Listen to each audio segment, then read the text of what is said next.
Assalamualaikum warahmatullahi wabarakatuh. Alhamdulillah kita masih bisa berjumpa kembali. Nah, pada pertemuan kali ini Ibu akan menjelaskan mengenai pelajaran biologi materi enzim dan metabolisme sel. Nah, pada kelas 12 2. Nah, sebelum kita lanjut ke materi, marilah kita awali pembelajaran kali ini dengan bacaan basmalah 1 kali. Semoga ilmu yang kita dapatkan bisa bermanfaat. Berdoa dimulai. Bismillahirrahmanirrahim. Makasih. Nah, selanjutnya kita simak video berikut ini. Nah, sesuai dengan judul kita, yaitu materi tentang bab 2, enzim dan metabolisme sel. Nah, di mana enzim pada proses metabolisme.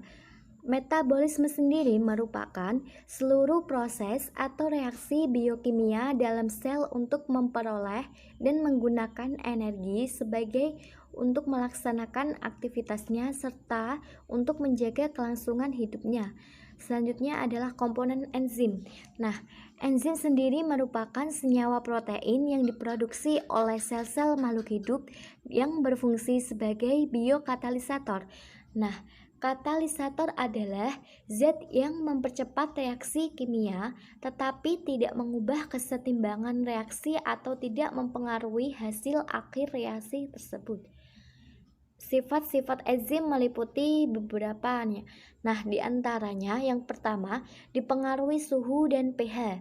Yang kedua, hanya dapat bekerja pada substrat tertentu. Yang ketiga, bekerja secara reversibel atau gerakan bolak-balik. Yang keempat, diperlukan dalam jumlah sedikit. Yang kelima, berupa koloid. Yang keenam, berupa bereaksi dengan substrat asam maupun basa. Nah, yang yaitu dapat digunakan berulang kali. Selanjutnya adalah cara kerja enzim. Nah, di mana cara kerja enzim itu ada dua. Yang pertama yaitu teori gembok dan kunci. Bisa dilihat pada gambar yang kiri.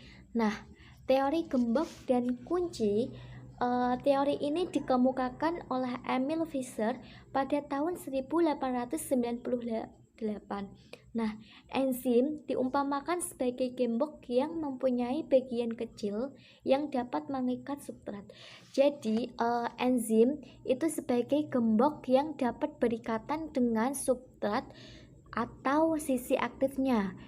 Sedangkan yang substrat sebagai kunci yang berikatan secara pas dengan sisi aktif enzimnya. Nah, sedangkan teori cara kerja enzim yang kedua yaitu teori ketepatan induksi.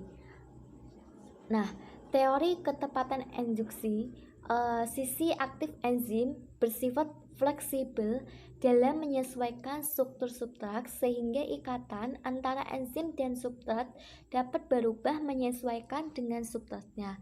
Nah, bisa disimpulkan teori ketepatan induksi itu sisi aktif enzim dapat berubah bentuk sesuai dengan substratnya atau secara fleksibel. Bisa dilihat pada gambar yang kanan, itu adalah teori ketepatan induksi.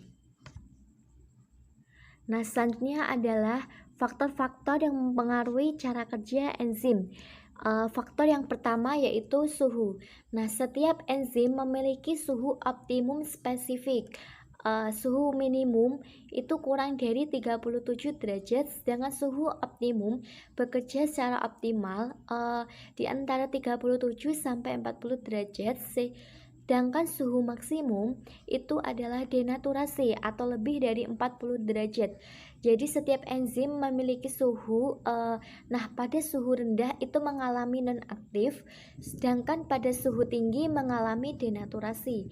Kemudian faktor yang kedua adalah pH.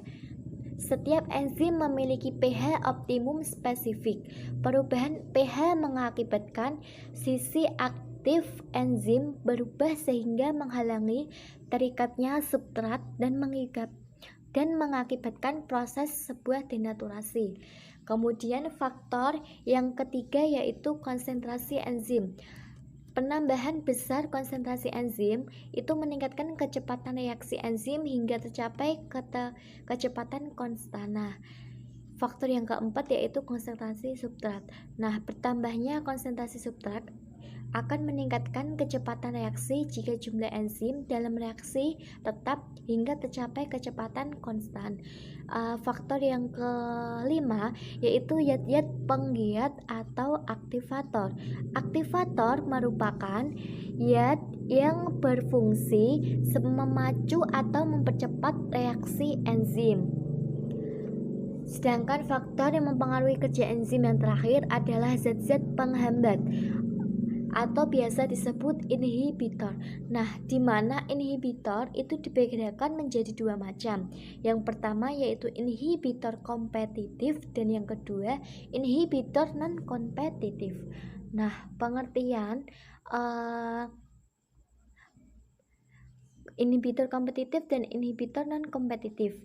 Yang pertama, inhibitor kompetitif adalah inhibitor yang berkaitan secara kuat pada sisi aktif enzimnya.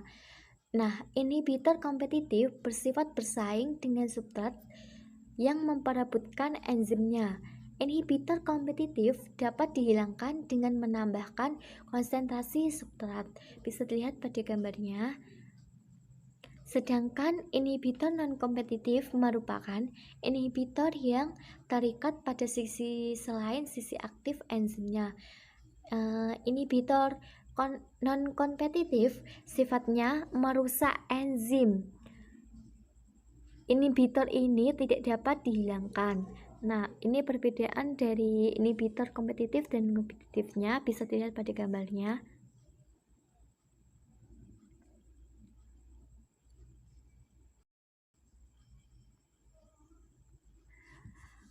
Terima kasih. Jika penjelasan kurang jelas bisa ditanyakan ke ibu atau bisa lewat Japri. Terima kasih. Wassalamualaikum warahmatullahi wabarakatuh. Selanjutnya adalah di sini ada tugas, jangan lupa dikerjakan. Ibu akhiri pembelajaran hari ini, semoga bermanfaat. Kita baca alhamdulillah satu kali. Alhamdulillahirabbil alamin.